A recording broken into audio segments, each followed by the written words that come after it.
बच्चों, अब हम देखेंगे आंग्ल मराठा संबंध। आंग्ल मराठा संबंध में हम देखेंगे अंग्रेजों और मराठों के संबंध। तो अंग्रेजों और मराठों के बीच 3 युद्ध हुए। प्रथम आंग्ल मराठा युद्ध, द्वितीय आंग्ल मराठा युद्ध और तृतीय आंग्ल मराठा युद्ध। तो हम सबसे पहले देखेंगे कि प्रथम आंग्ल मराठा युद्ध के लिए क्या कारण या कौन सी पृष्ठभूमि जिम्मेदार है। अब हम देखते हैं कि आंग्ल मराठा युद्ध जो फर्स्ट हुआ, उसमें सबसे पहले जो इसका कारण बना वो बना सूरत की संधि। तो सूरत की संधि किसके मध्य हुई और क्यों हुई? इस समय जो पेशवा थे वो थे नारायण राव, उनकी मृत्यु हो गई। और इस समय जो पेशवा और बनना चाहता था रघुनाथ राव, उसने षड्यंत्र रच के इनकी मृत्यु करवा दी, किसकी? नारायण राव की, और स्वयं को पेशवा घोषित कर दिया। परंतु जो मराठा सरदार थे नाना फडणवीस, ये नहीं चाहते थे कि राघोबा पेशवा बने और उन्होंने उसे अस्वीकार कर दिया।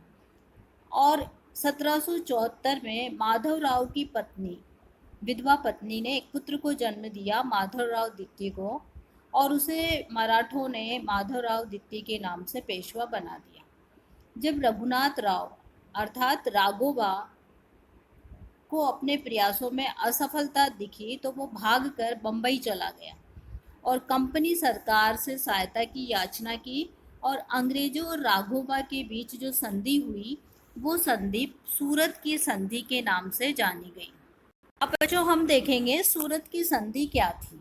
ये संधि हुई 7 मार्च 1775 को, और इस संधि में जो भागकर आया हुआ राघोबा था उसने अंग्रेजों से जो संधि की। तो पहली शर्त जो आपकी स्क्रीन पे चल रही है, आप देखेंगे अंग्रेज राघोबा को पेशवा बनाने में सहायता करेंगे। दूसरी जो शर्त थी, राघोबा कंपनी की शाखा को सालसेट बेसिन के प्रदेश देगा और इसके अतिरिक्त सूरत और भड़ोच के जिलों की आय का कुछ भाग भी अंग्रेजों को देगा। तीसरी जो शर्त थी, राघोबा की सुरक्षा के लिए 25,000 सैनिक पूना में रखे जाएंगे। इन सैनिकों का सारा खर्च राघोबा वहन करेगा। अपनी सुरक्षा के बदले में राघोबा कंपनी को 6 लाख रुपए देगा। मराठे बंगाल और कर्नाटक पर आक्रमण नहीं करेंगे। यदि रघुनाथ राव पूना से कोई समझौता या संधि करेगा तो अंग्रेजों को उसमें सम्मिलित करेगा। अब इस संधि में अप्रत्यक्ष रूप से और प्रत्यक्ष रूप से अंग्रेजों द्वारा उनके आंतरिक मामलों में हस्तक्षेप किया गया, मराठों के आंतरिक मामलों में। और इस संधि को अमल करने के लिए बम्बई की सरकार ने रघुनाथ राव की सहायता हेतु एक अंग्रेज सेना पूना की ओर भेज दी। मराठे भी अपनी सेना सहित आगे बढ़ गए। इस प्रकार दोनों के बीच जो युद्ध हुआ वो अरास का युद्ध कहलाया, जिसमें मराठे पराजित हुए। अंग्रेजों ने सालसेट पर अधिकार कर लिया, किंतु बंगाल की काउंसिल ने हस्तक्षेप किया और बम्बई सरकार ने ये समझौता बिना बंगाल काउंसिल की स्वीकृति से किया था। इसलिए बम्बई की सरकार से सारे अधिकार छीनकर बंगाल की काउंसिल ने युद्ध बंद करने का आदेश दिया और एक नई संधि संपन्न की। जो संधि संपन्न की गई वो पुरंदर की संधि के नाम से जानी गई। अब ये पुरंदर की संधि एक बार हम रिवाइज करेंगे, किस किस के बीच में हुई? बंगाल की काउंसिल, और बंगाल की काउंसिल की तरफ से किसने की? अंग्रेजों ने, और दूसरी ओर मराठों ने।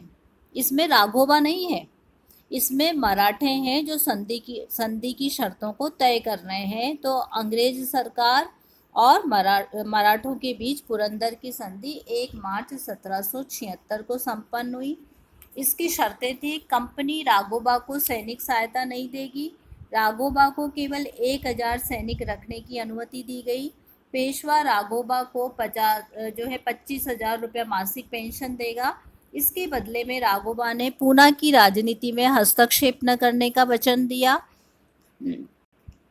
भाई परिषद को माधवराव द्वितीय की वैध राज प्रतिनिधि सभा मानी जाएगी। कंपनी गायकवाड़ के आंतरिक मामलों में हस्तक्षेप नहीं करेगी। पेशवा 12 लाख कंपनी को युद्ध खर्च के लिए देगा। सालसीट पर कंपनी का अधिकार रहेगा और कंपनी का एक वकील पेशवा के दरबार में रहेगा। इस संधि पर मराठों की ओर से सुखराम बाबू ने और अंग्रेजों की ओर से कर्नल अपटन ने हस्ताक्षर किए और इस संधि में सूरत की संधि का अनुमोदन किया गया। अतः वारेन हेस्टिंग को पुनः युद्ध आरंभ करना पड़ा। पेशवा, सिंधिया, होलकर की सम्मिलित सेनाओं ने कर्नल को परास्त किया। यद्यपि सुखाराम बापू ने नाना फडणवीस के विरोध में अंग्रेजों का साथ दिया। तेलगांव में मराठा सेना ने कर्नल को परास्त किया। विवश होकर अंग्रेजों को संधि करनी पड़ी। अंग्रेजों ने बच्चों जो संधि की मराठों के साथ, वो ये थी बड़गांव की संधि। 19 जनवरी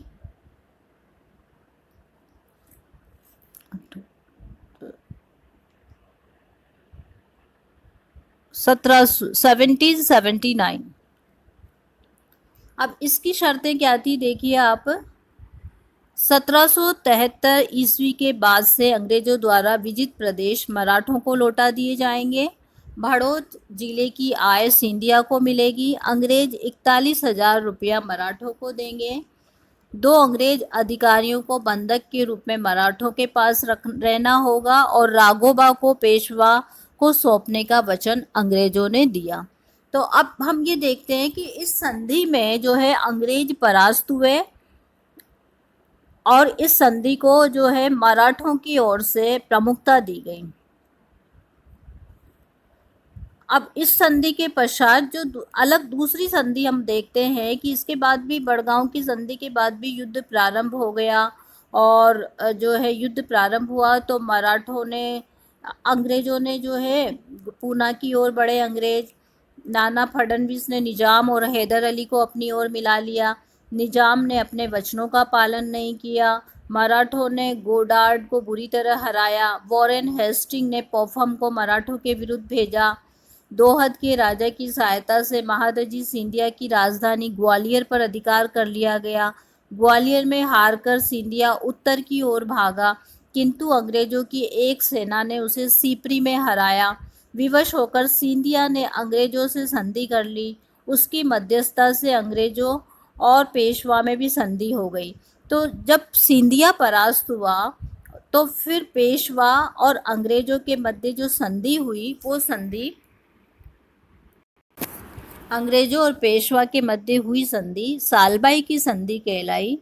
ये 17 मई 1782 को हुई और इस संधि में नाना फडणवीस और अंग्रेजों के बीच ये संधि सालबाई नामक स्थान पर हुई, इसलिए सालबाई की संधि के नाम से जानी गई।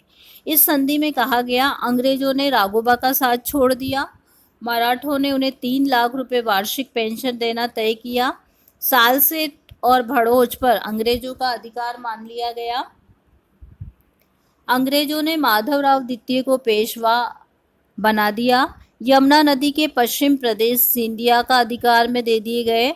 इस संधि की स्वीकृति के 6 माह के अंदर हैदर अली अंग्रेजों को जीते हुए प्रदेश लौटा देगा। इसके अतिरिक्त वह पेशवा, कर्नाटक के नवाब और अंग्रेजों के विरुद्ध युद्ध में शामिल नहीं होगा। यदि हैदर अली इस समझौते के अनुसार कार्य नहीं करेगा तो महादजी हैदर अली के विरुद्ध अंग्रेजों का साथ देंगे। अब जब सालबाई की संधि हुई तो हम देखते हैं कि ये संधि 20 वर्ष के लिए शांति स्थापित करने में सक्षम थी। इसमें मराठों की प्रतिष्ठा को बहुत आघात पहुंचा और अंग्रेजों को एक नए क्षेत्र पर अधिकार करने के अवसर मिल गए। तो इस संधि के पश्चात हम देखते हैं कि प्रथम आंग्ल मराठा युद्ध समाप्त हुआ।